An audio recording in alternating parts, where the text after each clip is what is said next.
अस्सलाम वालेकुम दोस्तों। MQM पाकिस्तान के रहनुमाओं की साबिक़ मेयर वसीम अख्तर और ख्वाजा इज़हारुल हसन की पीपल्स पार्टी के रहनुमाओं के साथ एक वीडियो लीक हुई है जिसमें वो लोग क्या कह रहे हैं।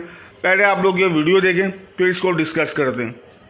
मिले नहीं पहले से अंदर ले में अंदर से बाहर नहीं मिले हम सब मिले हुए हैं, तो ये अलग कौन है? मिले नहीं पहले से अंदर ले में अंदर से बाहर नहीं मिले हम सब मिले हुए हैं, तो ये अलग कौन है?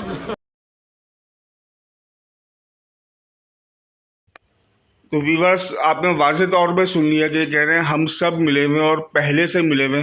तो इतने अरसे से जो पीपल्स पार्टी को बुरा भला कह रहे थे, लोग एहतिजाज कर रहे थे, वाज़ेह हो गया कि ये सब टोपी ड्रामा था और ये बेज़मीर लोग हैं, ज़मीर फरोश लोग हैं, घटिया लोग हैं, बदमाशी कल्चर को प्रमोट करते हैं। बदमाशी इनकी सियासत है और कोई सियासी फ़हम व बसीरत तो इनके पास कभी थी नहीं, ना ही कभी होगी।